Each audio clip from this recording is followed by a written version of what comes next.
asal tanah Papua yaitu Ustadz Fadlan Garamatan untuk mengucapkan 2 kalimat syahadat. Dan video ini kembali populer belakangan ini.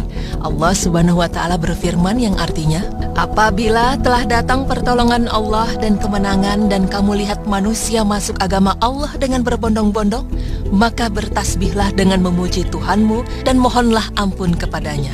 Sesungguhnya Dia adalah Maha Penerima Taubat. Quran Surah An-Nasr ayat 1 hingga 3. Ya, kejadian inilah yang dapat kita lihat dalam video berdurasi 6 menit 52 detik ini. Tampak ribuan orang Papua mengikrarkan 2 kalimat syahadat dengan dibimbing Ustadz Fadlan Garamatan. Mereka membaca 2 kalimat syahadat dalam bahasa Arab dan terjemahnya dalam bahasa Indonesia. Video ini juga menampilkan seorang kepala suku yang menyatakan diri bersama masyarakat adatnya masuk Islam dengan membaca 2 kalimat syahadat. Asyhadu an la ilaha illallah. Asyhadu an la ilaha illallah. Wa asyhadu anna Muhammadar Rasulullah. Asyhadu anna Muhammadar Rasulullah. Di bagian tengah video ini terdapat cuplikan bagaimana dakwah yang dibawa Ustadz Fadlan dengan menyadarkan penduduk asli Papua ini untuk bersuci. Mereka yang tadinya hanya menggunakan koteka dan hanya mandi 3 bulan sekali dengan menggunakan lemak babi, mulai diajarkan cara mandi yang benar, bersuci dan menggunakan sabun serta memakai pakaian. Di bagian terakhir dari video ini juga menggambarkan pemandangan yang tidak kalah mengharukan.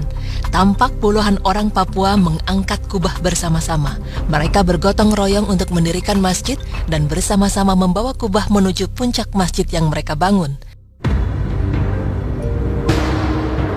Dalam sebuah ceramahnya, Ustadz Fadlan menceritakan kisahnya bahwa seusai mengumpulkan ribuan anggota suku tersebut, Ustadz Fadlan dan tim da'inya mempraktekkan sholat di atas panggung yang telah mereka buat.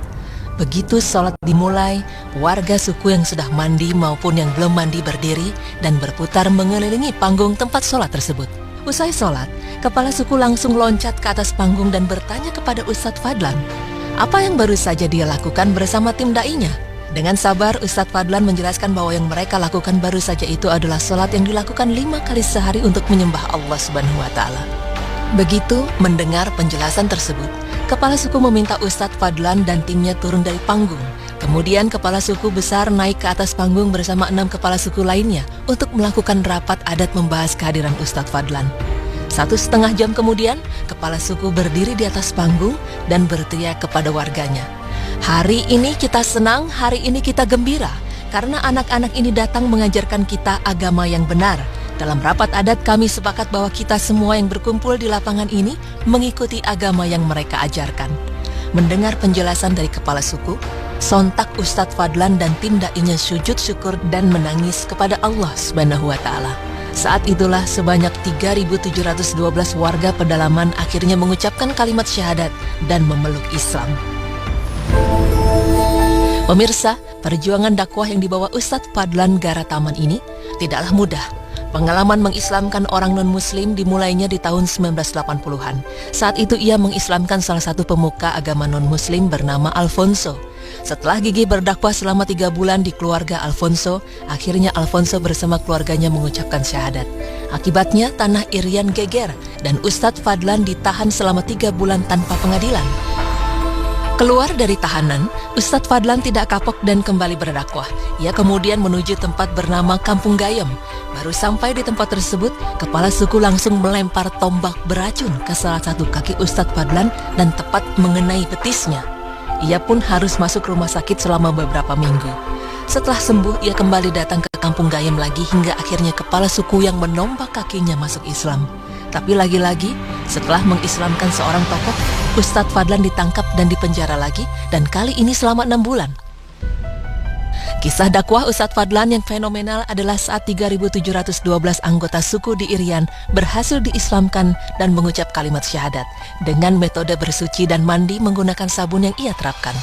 Dengan penuh kesabaran dan keikhlasan serta tawakal kepada Allah, berbagai usaha dan upaya Ustadz Fadlan kini membuahkan hasil.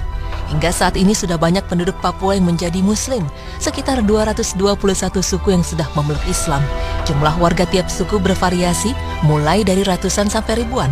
Jika dipukul rata tiap suku 1.000 orang, maka kerja keras Ustadz Fadlan sudah mengislamkan hampir 220.000 orang Papua pedalaman. Bahkan karena kerja keras dakwah dengan mengajarkan masyarakat Papua mandi dan memakai sabun, Ustadz Fadlan Garataman juga dikenal dengan sebutan Ustadz Sabun. Namun Ustadz Fadlan ini menganggap rintangan-rintangan yang ia dapatkan selama ini itu belum seberapa dibandingkan perjuangan Rasulullah SAW. Beliau bahkan diusir dari negerinya Mekah karena ketidaksukaan penduduknya menerima dakwah Rasul. Walaupun begitu, Rasulullah SAW tetap sabar menghadapinya. Masya Allah. Pemirsa beriman, dari kisah Ustadz Fadlan Garataman yang mengislamkan ribuan warga Papua dengan media sabun untuk bersuci dan mandi, maka dapat kita ketahui bahwa dalam melakukan dakwah demi menyebarkan agama Islam dapat dilakukan dengan banyak cara. Hal ini sama halnya dengan para ulama terdahulu yang membawa Islam masuk ke Indonesia, yaitu 9 wali yang biasa disebut Wali Songo. Mereka juga menyebarkan ajaran agama Islam yang dibawa Rasulullah SAW dengan banyak cara dan dengan melihat kebiasaan masyarakat Indonesia, khususnya masyarakat Jawa kala itu. Contohnya adalah dakwah yang dilakukan oleh Sunan Kalijaga. Beliau menggunakan kesenian sebagai cara penyebaran Islam, yaitu dengan wayang, sastra, dan berbagai kesenian lainnya. Masyarakat yang kala itu sangat suka dengan pertunjukan kesenianlah yang membuat Sunan Kalijaga melakukan pendekatan melalui jalur kesenian. Sunan Kalijaga adalah tokoh seniman wayang. Sebagian wayang masih dipetik dari cerita Mahabharata dan Ramayana. Tetapi di dalam cerita tersebut disisipkan ajaran-ajaran Islam dan nama-nama pahlawan Islam. Kemudian terdapat pula Sunan Maulana Malik Ibrahim yang dikenal sebagai ahli pertanian dan ahli pengobatan. Sejak beliau berada di Gresik, hasil pertanian rakyat Gresik meningkat tajam dan orang-orang yang sakit banyak disembuhkan dengan daun-daunan tertentu.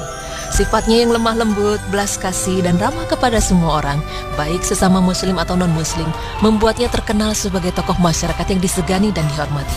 Kepribadian yang baik itulah yang menarik hati penduduk setempat hingga mereka berbondong-bondong untuk masuk agama Islam dengan sukarela.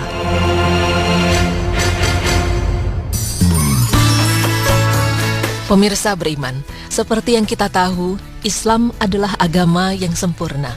Segala sesuatunya telah diatur di dalamnya. Islam adalah agama rahmatan lil alamin dan anjuran untuk berdakwah disematkan kepada semua umat Islam. Allah Subhanahu wa taala berfirman yang artinya, "Dan hendaklah ada di antara kamu segolongan umat yang menyeru kepada kebaikan, menyeru kepada yang ma'ruf dan mencegah dari yang mungkar. Merekalah orang-orang yang beruntung." Quran Surah Ali Imran ayat 104.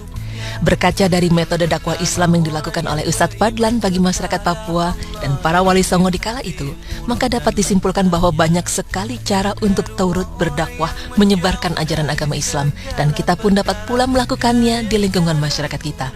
Semoga informasi ini dapat bermanfaat bagi kita semua, sehingga kita dapat terpacu pula untuk turut berpartisipasi dalam penyebaran agama yang dibawa oleh Rasulullah SAW demi menuju jalan Allah Subhanahu wa taala. Amin ya rabbal alamin.